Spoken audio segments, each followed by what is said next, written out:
Husband continuous ആയിട്ട് കൊളസ്ട്രോളിന്റെ മരുന്ന് ഉപയോഗിക്കണോ doctor? അത് വളരെ പ്രധാനപ്പെട്ട ഒരു ചോദ്യമാണ്. കാരണം പ്രമേഹ രോഗികളിൽ കൊളസ്ട്രോൾ നിയന്ത്രണം അത്യാവശ്യമാണ്. ഇത് പലർക്കും അറിയില്ല. ഡയബറ്റിസ് എന്ന് പറഞ്ഞാൽ എന്താണ് നമുക്കൊന്ന് നോക്കാം. ഡയബറ്റിസ് എന്ന് പറയുമ്പോൾ നമ്മുടെ മനസ്സിൽ ആദ്യം വരുന്നത് എന്താണ്?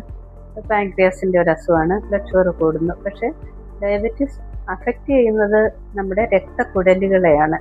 അപ്പം diabetes is A vascular disease. അതുകൊണ്ട് തന്നെ ഇത് നമ്മുടെ ശരീരത്തിലെ എല്ലാ ഭാഗത്തെയും അഫക്റ്റ് ചെയ്യും. വാസ്കുലർ ഡിസീസ് എന്ന് പറഞ്ഞാൽ നമ്മുടെ രക്തക്കുഴലുകളെ, ബ്ലഡ് വെസൽസിനെ അഫക്റ്റ് ചെയ്യുന്ന ഒരു രോഗമാണ്. അപ്പോൾ ശരീരത്തിലെ എല്ലാ കോശങ്ങളിലും നമുക്ക് ഓക്സിജനോ ന്യൂട്രീഷനോ ഒക്കെ എത്തിക്കുന്നത് ബ്ലഡ് വെസൽസ് വഴിയാണല്ലോ. അപ്പോൾ ഡയബറ്റീസിൽ ഈ രക്തക്കുഴലുകൾ അടഞ്ഞു പോകാനുള്ള സാധ്യത കൂടുതലാണ്. അപ്പം കൊളസ്ട്രോൾ ലെവൽ നോർമൽ ആണെങ്കിൽ പോലും ഒരു പ്രമേഹ രോഗിയിൽ ബ്ലോക്കുകൾ ഉണ്ടാകാനുള്ള സാധ്യത കൂടുതലാണ്. അതുകൊണ്ട് തന്നെ നമുക്ക് കൊളസ്ട്രോൾ നോർമൽ ആണെങ്കിലും ഡയബറ്റീസ് ഉള്ളവർക്ക് കൊളസ്ട്രോളിൻ്റെ മരുന്ന് നിർബന്ധമായിട്ടും കഴിക്കുന്നത് നല്ലതാണ്. നമുക്കറിയാം, നമ്മുടെ ചെറിയ ചെറിയ രക്തക്കുഴലുകൾ അടഞ്ഞു പോയി കഴിഞ്ഞാൽ അതിന് ചുറ്റുമുള്ള സെല്ലുകൾ, കോശങ്ങൾ ഡാമേജ് ആയിപ്പോകും. ആ ടിഷ്യൂ ഡാമേജ് വന്നു കഴിയുമ്പോൾ അവിടുത്തെ പ്രവർത്തനം തകരാറില്ല. അപ്പോൾ അതിനെ ഓവർകം ചെയ്യാൻ വേണ്ടി നമ്മുടെ ശരീരത്തിൽ തന്നെയുള്ളൊരു നാച്ചുറൽ മെക്കാനിസമാണ് പുതിയ രക്തക്കുഴലുകൾ ഉണ്ടാവുക എന്നുള്ളത്. പ്രത്യേകിച്ചും കണ്ണിൻ്റെ റെറ്റിനയിൽ ഈ പുതിയ വെസൽസ്, ന്യൂ വെസൽസ് ആണ് നമുക്ക് ഈ ബ്ലീഡിങ്ങും ഡയബറ്റിക് റെറ്റിനോപ്പതി ചേഞ്ചസും കൂടുതൽ ഉണ്ടാക്കുന്നത്.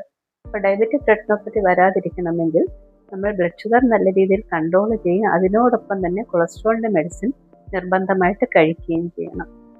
കണ്ണിന് മാത്രമല്ല, നമ്മുടെ ശരീരത്തിലെ എല്ലാ ഭാഗത്തും ഈ ബ്ലോക്കുകൾ ഉണ്ടാകാം. അപ്പോൾ ഈ ബ്ലോക്ക് വരുമ്പോൾ നമ്മൾ ബ്രെയിനിൽ ബ്ലോക്ക് വരുമ്പോൾ സ്ട്രോക്ക് എന്ന് പറയും, ഹാർട്ടിൽ വരുമ്പോൾ ഹാർട്ട് അറ്റാക്ക് എന്ന് പറയും, കിഡ്നിക്ക് വരുമ്പോൾ കിഡ്നി ഫെയിലിയർ എന്ന് പറയും, കൈകാൽ ഞരമ്പിൽ പെരിഫറൽ ന്യൂറോപ്പതി എന്ന് പറയും. അപ്പോൾ ഇവിടെ എല്ലാം ഈ രക്തോട്ടം കുറയും, ഈ ബ്ലോക്ക് വരുന്നതുമാണ് നമുക്ക് പ്രശ്നം ഉണ്ടാക്കുന്നത്. അപ്പോൾ കൊളസ്ട്രോളിൻ്റെ മരുന്നിൻ്റെ ഉപയോഗം വഴി നമുക്ക് എല്ലാ ഡയബറ്റിക് കോംപ്ലിക്കേഷൻസും ഒരു പരിധിവരെ നമുക്ക് നിയന്ത്രിക്കാൻ സാധിക്കും. സാധാരണഗതിയിൽ നമ്മൾ 200 വരെ ടോട്ടൽ കൊളസ്ട്രോൾ നോർമൽ എന്ന് പറയും അല്ലേ. പക്ഷേ ഒരു ഡയബറ്റിക് പേഷ്യൻറ്റിൽ അത് 135 താഴെ നിൽക്കുന്നതാണ് ഉചിതം. അതുപോലെ LDL അല്ലെ മോശം കൊളസ്ട്രോൾ നമുക്കൊരു 70 താഴെ കൊണ്ടുവരണം.